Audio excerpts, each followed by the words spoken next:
एक जमाने की बात है। रेगिस्तान के किनारे बसे एक छोटे से गांव में एक गरीब गडरिया रहता था। उसकी दो बीवियां थीं और वह दोनों से बराबर मोहब्बत करता था। किस्मत का खेल देखिए, दोनों ही एक साथ उम्मीद से हुईं और एक ही वक्त दो प्यारी बच्चियों को जन्म दिया। पहली बीवी ने अपनी बेटी का नाम अमीना रखा और दूसरी ने अपनी बेटी का नाम जलीला।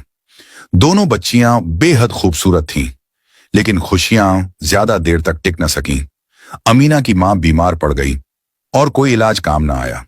आखिरकार वह दुनिया से रुखसत हो गई, अपनी मासूम बेटी को सौतेली मां के रहम व करम पर छोड़कर।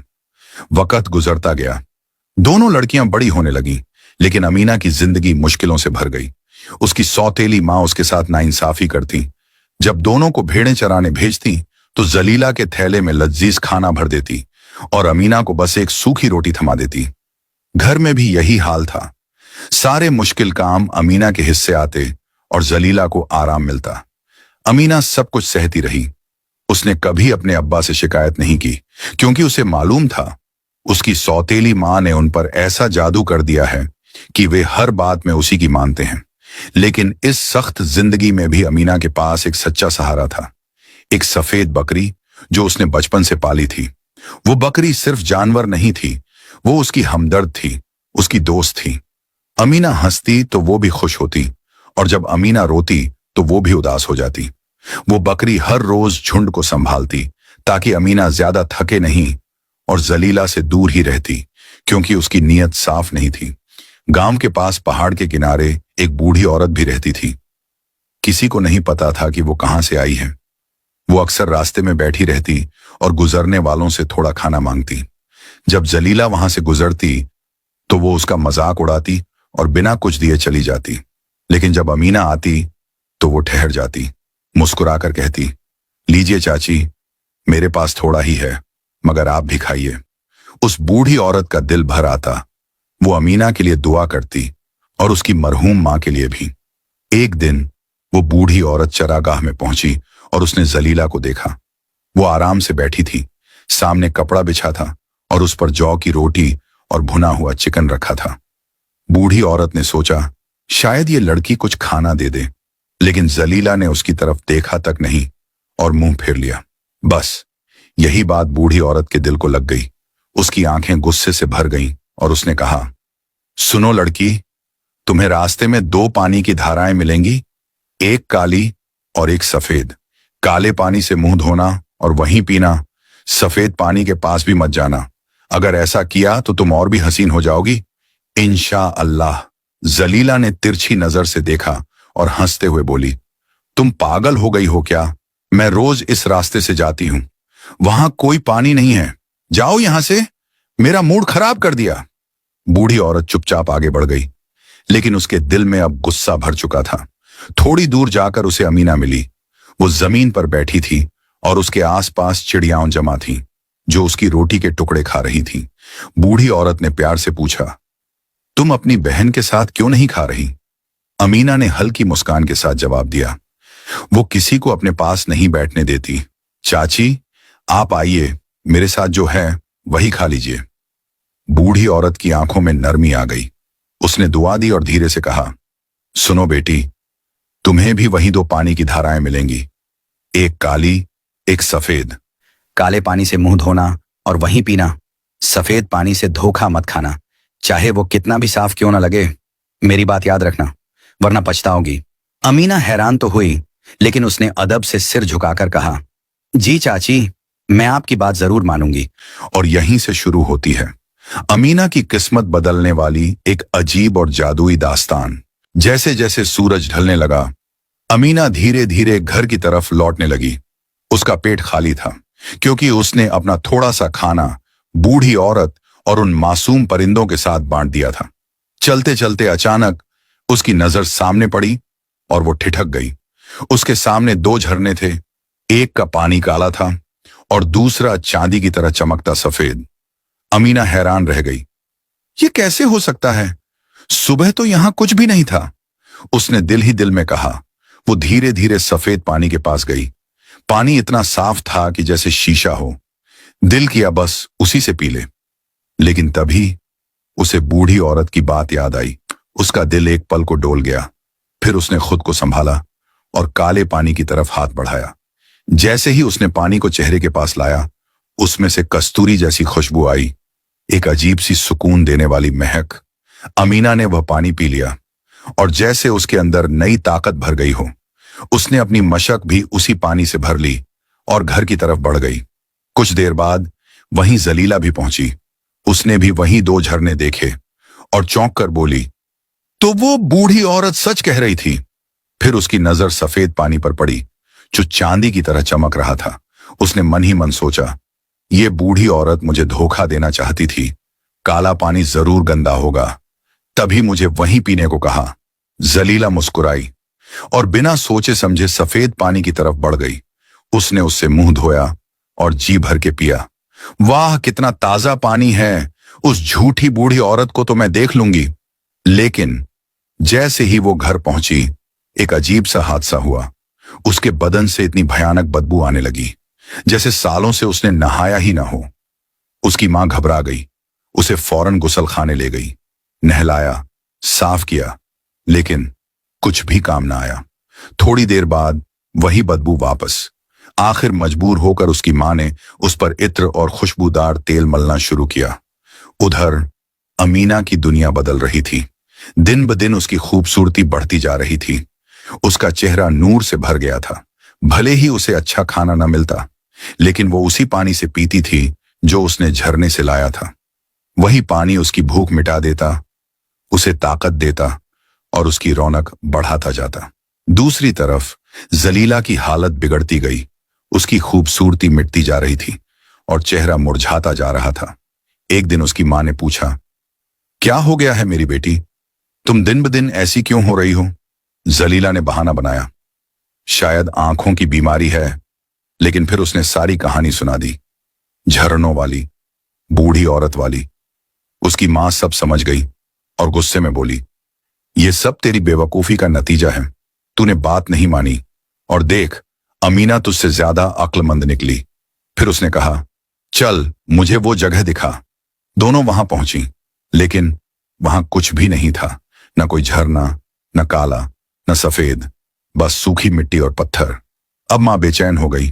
वो जगह जगह जादूगरों और ढोंगियों के पास गई। आखिरकार उसे एक बूढ़ी जादूगरनी मिली, जिसने कहा, इलाज सिर्फ एक है। अमीना की सफेद बकरी को मारना होगा। उसका गोश्त ही इस जादू को खत्म करेगा। बस यही बात जलीला के दिल को भा गई। उसने तुरंत मौका देखा और बोली, हाँ मां, वो बकरी ही सबकी जड़ है। वो जानवरों को मेरे खिलाफ कर देती है। मुझे कभी सुकून नहीं मिलता। मां ने कुछ देर सोचा, फिर बोली, अगर ऐसा है तो हम उसे मार देंगे। और तुम्हारे अब्बा को मनाना मुझे आता है। अगर उन्होंने मना किया तो मैं ऐसा जादू करूंगी कि वो कभी आंख भी नहीं खोल पाएंगे। उस रात अमीना ने एक डरावना ख्वाब देखा। उसने देखा उसके अपने अब्बा उसकी प्यारी बकरी को काटने ले जा रहे हैं। वो घबरा कर उठ बैठी। दिल जोर जोर से धड़क रहा था और पूरी रात वो जागती रही, डरी हुई, परेशान, अपनी उस एकमात्र सच्ची साथी के लिए। सुबह की पहली किरण के साथ अमीना घबराई हुई उठी और दौड़ती हुई बाड़े की तरफ गई। जैसे ही उसने अंदर झांका, उसकी सफेद बकरी उसे देख रही थी, ऐसे जैसे वो उसी का इंतजार कर रही हो। अचानक बकरी ने इंसानों की तरह उससे कहा, अमीना, मैंने भी वही ख्वाब देखा है जो तुमने देखा। लगता है यही मेरी तकदीर है। यह सुनकर अमीना का दिल टूट गया। उसकी आंखों से आंसू बहने लगे। वो बोली, नहीं, मैं अभी दरवाजा खोल देती हूं, तुम भाग जाओ। लेकिन बकरी ने धीरे से सिर हिलाया, नहीं मेरी बच्ची, मुझे जाना ही होगा, लेकिन गम मत करो, मेरी कुर्बानी तुम्हारे लिए भलाई लेकर आएगी। सब्र करना और यकीन रखना, सब ठीक होगा। अब आंसू पोंछ लो और चरागाह चली जाओ। आज सारे जानवर तुम्हारे पास रहेंगे ताकि तुम्हें मेरी कमी कम महसूस हो। अमीना वहीं बैठ गई। उसने बकरी के सिर को सहलाया और फूट फूट कर रो पड़ी। कांपती आवाज में बोली, तुम्हारे बाद मेरा कौन होगा? मेरी मां तो पहले ही चली गई। तब से मेरी जिंदगी बस एक सूखी रोटी और आंसुओं में गुजर रही है। क्या मेरा दर्द कभी खत्म होगा? तभी बाहर से उसकी सौतेली मां की आवाज आई, वो उसे बुला रही थी। बकरी ने आंखों से इशारा किया, जाओ। अमीना भारी दिल से बाहर आई और देखा उसकी सौतेली मां उसके अब्बा के साथ खड़ी थी। सौतेली मां बोली, सुनो, अमीना की मां को मरे इतना वक्त हो गया, हमने उसके लिए कोई दान भी नहीं किया, क्यों ना किसी जानवर को काट कर उसकी रूह के लिए सदका कर दें। अब्बा ने कहा, ठीक है, मैं एक मेढ़ा काट दूंगा। लेकिन औरत तुरंत बोली, और हम क्या खाएंगे? चलो सफेद बकरी को ही काटते हैं। जलीला की हालत भी खराब है, उसे ताकत की जरूरत है। अब्बा ठहर गए। उनका दिल नहीं मान रहा था, क्योंकि वो बकरी उनकी बेटी की थी। लेकिन जादू का असर भारी था। आखिरकार उन्होंने हामी भर दी। फिर उन्होंने अमीना से कहा, आज तुम्हारी बकरी चरागाह नहीं जाएगी, मैं उसे तुम्हारी मां की रूह के लिए कुर्बान करूंगा। अमीना का दिल चीर गया, लेकिन उसने कुछ नहीं कहा, बस सिर झुकाकर बोली, जैसा आप ठीक समझें अब्बा। और वो चुपचाप आंसू छुपाती हुई चरागाह की तरफ चल पड़ी। जंगल पहुंचकर वो एक पत्थर पर बैठ गई, बिल्कुल अकेली, उदास। तभी एक छोटी बकरी आई और उसकी गोद में बैठ गई। अमीना ने उसे सीने से लगा लिया और अपनी प्यारी बकरी को याद करके रोने लगी। चारों तरफ के जानवर भी उसके पास आ गए, जैसे सब उसके दर्द को समझ रहे हों। उसी वक्त वो रहस्यमयी बूढ़ी औरत फिर आई। उसने अमीना को रोते देखा और प्यार से कहा, मुझे पता है तुम्हारे दिल में क्या दर्द है, लेकिन सुनो, दुनिया में कोई चीज हमेशा नहीं रहती, हर चीज का एक वक्त होता है। फिर उसने धीरे धीरे कहा, तुम्हारी बकरी का गोश्त तुम्हारी बहन के उस श्राप का इलाज बनेगा। उसका दिल भी तुम्हारे लिए नरम हो जाएगा और तुम्हारे अब्बा पर जो जादू है वो भी खत्म हो जाएगा। जब तुम वो गोश्त खाओगी, तुम्हारे बाल सोने जैसे हो जाएंगे और आंखें बड़ी और चमकदार। अमीना ध्यान से सुनती रही। बूढ़ी औरत ने आगे कहा, और हां, उसकी हड्डियां इकट्ठा करना, उन्हें एक गड्ढे में दफना देना। कुछ दिनों बाद वहीं तुम्हें ऐसा तोहफा मिलेगा जो तुम्हारी जिंदगी बदल देगा और तुम्हारा अकेलापन दूर कर देगा। अमीना हैरान रह गई। उसने पूछा, चाची, आपको यह सब कैसे पता? बूढ़ी औरत मुस्कुराई, मैं बहुत कुछ जानती हूं, वक्त आने पर सब समझ जाओगी। अब आओ, मेरे साथ खाना खाओ, मैं तुम्हारे लिए खाना लाई हूं। अमीना ने उसके साथ बैठकर खाना खाया। उसका दिल थोड़ा हल्का हुआ, लेकिन दिमाग में वही बातें घूमती रहीं। शाम हुई। अमीना घर लौटी और जैसे ही उसने आंगन में कदम रखा, उसका दिल थम गया। उसकी प्यारी बकरी अब इस दुनिया में नहीं थी। उसके अब्बा ने बताया, हमने आधा गोश्त गरीबों में बांट दिया और तुम्हारी मां की रूह के लिए दुआ की, बाकी आधा घर के लिए रखा है। अमीना चुप खड़ी रही, आंखों में आंसू और दिल में तूफान। लेकिन उसे पता था यह कहानी यहीं खत्म नहीं हुई। असल जादू तो अब शुरू होने वाला था। रात का वक्त आया, खाने के लिए सब बैठ गए। सौतेली मां के दिल में अब भी जलन थी। उसने सोचा, आज अमीना को रुलाऊंगी। उसने जानबूझकर मांस का एक बड़ा टुकड़ा अमीना के सामने रख दिया ताकि वो टूट जाए, रो पड़े। लेकिन जो हुआ वो उसने सोचा भी नहीं था। अमीना ने वो गोश्त बड़े चाव से खा लिया, जैसे उसे कोई तकलीफ ही ना हो। सौतेली मां हैरान रह गई। उसने खुद एक टुकड़ा उठाया, लेकिन जैसे ही मुंह में डाला वो उसे चबा ही नहीं पाई। अमीना हल्का सा मुस्कुरा दी। औरत के दिल में खौफ बैठ गया। मैंने सोचा था ये रोएगी, लेकिन लगता है अब मुसीबत मेरे सिर आने वाली है। अगली सुबह अमीना चुपचाप उठी। उसने मेज से सारी हड्डियां इकट्ठा की, उन्हें एक थैले में रखा और झुंड के साथ चरागाह निकल गई। वहां पहुंचकर उसने एक लंबा पेड़ चुना, उसके नीचे एक गड्ढा खोदा और अपनी प्यारी बकरी की हड्डियां उसमें दफना दी। दिन गुजरते गए, लेकिन उधर सौतेली मां की हालत खराब होने लगी। उसे हर रात डरावने ख्वाब आने लगे। एक गुस्सैल सांड उसका पीछा करता, उसे अपने सींगों से मारने दौड़ता। वो चीखते हुए उठ जाती, डर से कांपती रहती। यहां तक कि उसका पति भी उससे दूर रहने लगा, क्योंकि जिस गोश्त को उसने खाया था उसे जादू का असर टूटने लगा था। धीरे धीरे सब कुछ बदलने लगा। जलीला, जो पहले अमीना से नफरत करती थी, अब उसके पास आने लगी।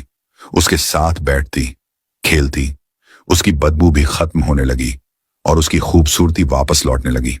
उधर अमीना और भी निखरती जा रही थी। उसके बाल सोने जैसे चमकने लगे, आंखें बड़ी और चमकीली हो गईं। उसके अब्बा उसे देखकर हैरान रह जाते। उन्होंने कहा, जब भी घर से निकलो अपने बाल ढक लिया करो। एक सुबह अमीना को अचानक वो गड्ढा याद आया। वो जल्दी से पेड़ के पास पहुंची और खुदाई करने लगी। दिल तेजी से धड़क रहा था। आखिरकार उसे वो थैला मिल गया। उसने कांपते हाथों से खोला और जो उसने देखा वो देखकर उसकी आंखें खुली की खुली रह गईं। अंदर रेशमी कपड़े थे, सुइयां थीं और कढ़ाई सिलाई का सारा सामान। अमीना की आंखों में चमक आ गई। उसे कढ़ाई बहुत पसंद थी। अब वो रोज उस पेड़ के नीचे बैठती, सफेद रेशम से एक खूबसूरत पोशाक बनाती और उस पर सोने चांदी के धागों से नक्काशी करती। एक दिन वो रहस्यमयी बूढ़ी औरत फिर आई। उसने अमीना को जूतों की एक नई जोड़ी दी, इत्र दिया और सजने संवरने का सामान भी। अमीना हैरान रह गई। उसने पूछा, चाची, आप तो गरीब लगती हैं, फिर ये सब कहां से लाईं? बूढ़ी औरत मुस्कुरा दी, ये बातें तुम्हारे समझने की नहीं हैं। फिर वो उसके पास बैठ गई और उसकी कढ़ाई में मदद करने लगी। अमीना ने जिद की, मुझे सच बताइए। तब बूढ़ी औरत ने राज खोला, मैं कोई आम औरत नहीं हूं, मैं जिन्हों की जादूगरनी हूं। अमीना सन्न रह गई। वो आगे बोली, एक बार मैं खरगोश बन गई थी। एक शिकारी ने मुझे तीर मार दिया, मैं मरने ही वाली थी। तब तुम्हारी मां ने मुझे बचाया, मेरा इलाज किया। जब मुझे पता चला कि तुम्हारी मां बीमार है तो मैं उसके पास गई और तब मुझे मालूम हुआ उसे जहर दिया गया है जिसका कोई इलाज नहीं। अमीना के दिल में बिजली सी कौंधी।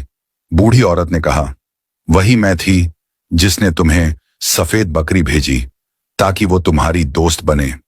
अमीना अचानक खड़ी हो गई। खुदा की कसम, ये सब मेरी सौतेली मां ने किया है। उसी ने मेरी मां को जहर दिया। उसकी आंखों में गुस्सा भर गया। उसे सजा मिलनी चाहिए। बूढ़ी औरत ने शांत होकर कहा, फिक्र मत करो, वक्त आने पर उसे उसकी सजा जरूर मिलेगी। अब तुम तैयार हो जाओ, अपने नए कपड़े और गहने पहन लो। अगली सुबह अमीना पूरी तरह सजी धजी थी, जैसे कोई परी हो। वो मैदान में टहल रही थी, फूल तोड़ रही थी, तितलियों के साथ खेल रही थी। उसी वक्त एक शाही काफिला वहां से गुजरा। वो था सुल्तान का बेटा, राजकुमार रुस्लान। उसकी नजर जैसे ही अमीना पर पड़ी वो ठहर गया। उसने आंखें बंद की, फिर खोली। क्या ये सपना है? वो हैरानी से उसे देखता रह गया। उसने अपनी जिंदगी में इतनी हसीन लड़की कभी नहीं देखी थी। लेकिन जैसे ही अमीना ने उसे देखा वो घबरा गई और भागकर पेड़ों और झाड़ियों में छिप गई। राजकुमार उसे ढूंढता रहा, हर तरफ आवाज लगाता रहा, लेकिन अमीना कहीं नहीं मिली। अमीना ने धीमी आवाज में कहा, मैं ख्वाब नहीं देखना चाहती। अगर उसे पता चल गया कि मैं सिर्फ एक गडरिया लड़की हूं तो शायद वो अपना दिल बदल ले। वक्त यूं ही गुजर रहा था। एक दिन अचानक दूर से एक घोड़े के हिनहिनाने की आवाज आई। अमीना चौंक गई। वो आवाज के पीछे पीछे चल पड़ी। थोड़ी दूर जाकर उसने देखा वो वही शाही घोड़ा था, राजकुमार रुस्लान का। लेकिन राजकुमार कहीं दिखाई नहीं दे रहा था। अमीना का दिल धड़कने लगा। वो घोड़े के पास गई, उसके सिर पर हाथ फेरा और धीरे से पूछा, तुम्हारा मालिक कहाँ है? क्या तुम जानते हो वो कहाँ है? घोड़ा उसे हैरानी से देखने लगा, जैसे सोच रहा हो, ये लड़की मेरी बात कैसे समझ रही है? अमीना को खुद भी नहीं पता था कि ये हुनर उसे उसकी सफेद बकरी ने सिखाया था। अचानक घोड़ा मुड़ा और आगे बढ़ने लगा। अमीना भी उसके पीछे पीछे चल दी। चलते चलते वे एक पहाड़ की गुफा तक पहुंच गए। जैसे ही अमीना पास पहुंची उसने जो देखा उससे उसका खून जम गया। कुछ खौफनाक आदमी कई नौजवानों को पकड़कर धक्का दे रहे थे और वहां जमीन पर बैठा था राजकुमार रुस्लान, जख्मी, बेबस। अमीना समझ गई वो इन दरिंदों के हाथों में फंस गया है। उसका दिल कांप उठा। मैं अकेली क्या कर सकती हूं? लेकिन उसने हिम्मत नहीं हारी। एक पल सोचा और तुरंत घोड़े पर सवार हो गई। चलो, हमें सुल्तान के पास पहुंचना होगा, जल्दी करो, वक्त बहुत कम है। कुछ ही देर में वो सुल्तान के डेरे के पास पहुंच गई। वहां अफरा तफरी मची थी। सब लोग राजकुमार को ढूंढ रहे थे। जैसे ही पहरेदारों ने उसे देखा, वो चिल्लाए, ये तो राजकुमार का घोड़ा है, इस लड़की को पकड़ो। एक सिपाही ने उसे पकड़ लिया और बालों से खींचते हुए सुल्तान के सामने ले गया। अमीना दर्द से चीख उठी। सुल्तान ने उसे देखा और तुरंत कहा, इसे छोड़ दो। फिर सख्त आवाज में पूछा, बताओ मेरा बेटा कहाँ है? अगर सच बताओगी तो तुम्हें छोड़ दूंगा। अमीना ने हिम्मत जुटाई और पूरी कहानी सुना दी, गुफा, डाकू और घोड़े की मदद। सुल्तान ने गौर से सुना, फिर कहा, अगर यह सच हुआ तो ठीक, लेकिन अगर झूठ निकला तो अंजाम बुरा होगा। तब तक तुम यहीं रहोगी? अमीना ने झुककर कहा, मेरे आका, मुझे भी साथ ले चलिए। मैं जानती हूं उन्हें कैसे धोखा देना है। मैं अकेली उनके पास जाऊंगी, आप दूर से इंतजार कीजिए। सुल्तान को उसकी बात में यकीन हो गया। उसने इजाजत दे दी। अमीना ने चुपके से अपनी आस्तीन में एक खंजर छुपा लिया और अपने झुंड के साथ गुफा की तरफ बढ़ गई।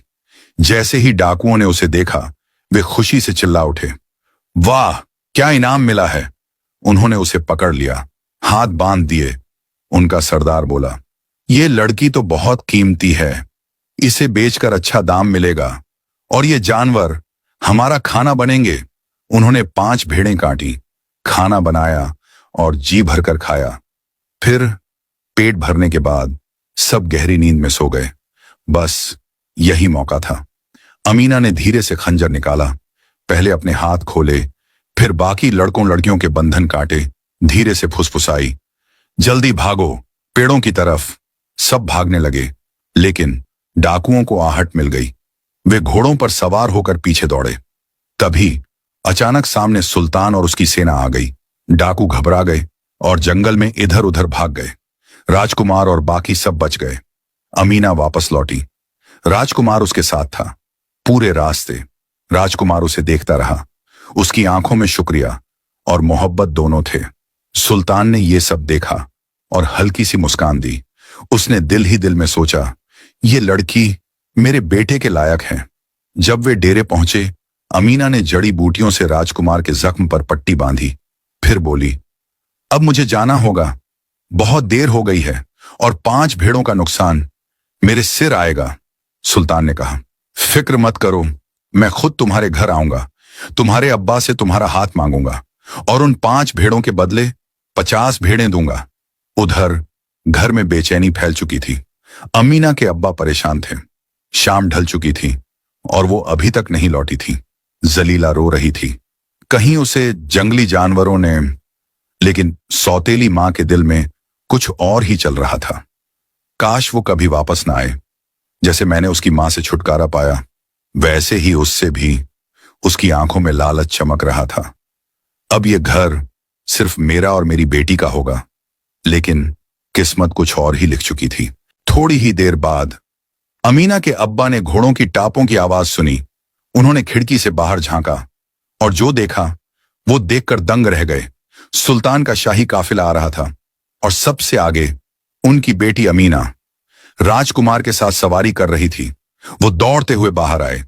अमीना घोड़े से उतरी और अपने अब्बा से लिपट गई, आंखों में खुशी के आंसू। सुल्तान और उसके साथ आए रईस भी उतरे। गडरिया घबरा गया, लेकिन अदब से सलाम किया और उन्हें घर के अंदर बुलाया।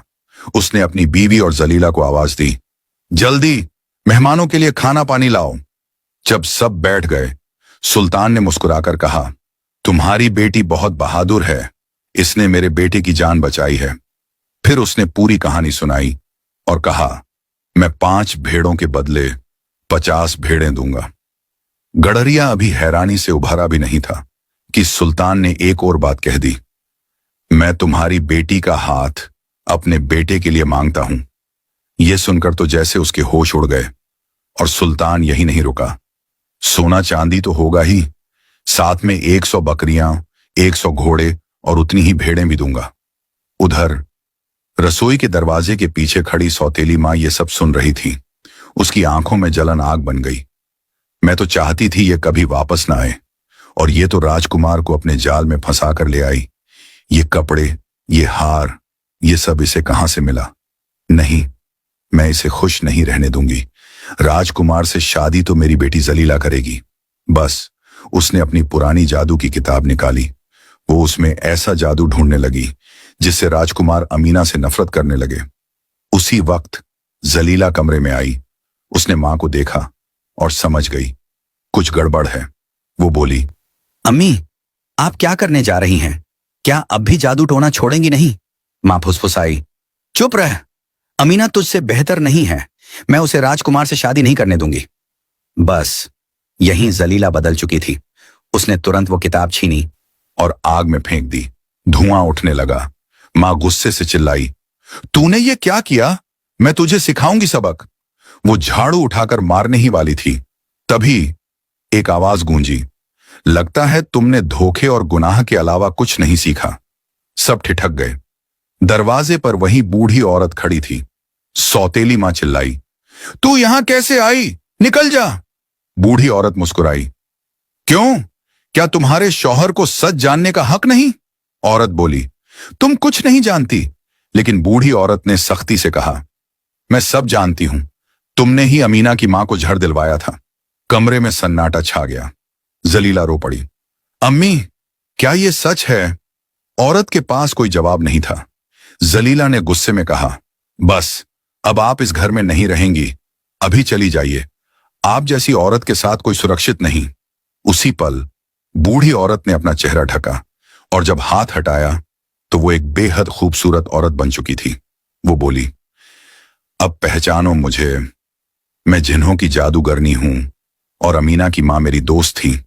मैंने ही उसे सफेद बकरी दी थी और उसकी हड्डियों को ये जादुई दौलत बनाया। फिर मुस्कुराकर बोली, अब अमीना राजकुमारी बनेगी। उसने बहुत दुख झेले हैं। सौतेली मां का सिर झुक गया। अब उसके पास कुछ भी नहीं बचा था, ना इज्जत, ना अपना घर, ना अपनी बेटी। वो चुपचाप घर छोड़कर चली गई। उधर जादूगरनी ने अपनी छड़ी घुमाई और पलक झपकते ही खाना तैयार हो गया और एक लाल रेशमी पोशाक भी। जलीला ने वो पहन ली। अब वो भी बेहद खूबसूरत लग रही थी। जब वो बाहर गई, सबकी नजरें उस पर टिक गईं। गडरिया हैरान हुआ, तुम्हारी मां कहां है और ये खूबसूरत औरत कौन है? जलीला ने धीरे से कहा, वो पड़ोसन है, हमारी मदद करने आई है। उसी वक्त मंत्री का बेटा जलीला को देखता रह गया। वो अपने पिता से बोला, मैं इसी लड़की से शादी करना चाहता हूं। पिता मुस्कुराया, पहले खाना तो खा लो। लेकिन उसने कसम खा ली, जब तक बात पक्की ना हो मैं कुछ नहीं खाऊंगा। और इस तरह एक नहीं 2 शादियां तय हो गईं। जहां तक सौतेली मां का सवाल है, उसे उसके अपने ही लोगों ने ठुकरा दिया। वो जंगलों में भटकती रही, मशरूम खाती, झरनों का पानी पीती और बदले की आग में जलती रही। एक दिन मैं लौटूंगी और सबको तबाह कर दूंगी। लेकिन सच तो ये था, बुराई का अंजाम हमेशा बुरा होता है और अच्छाई आखिरकार जीत ही जाती है।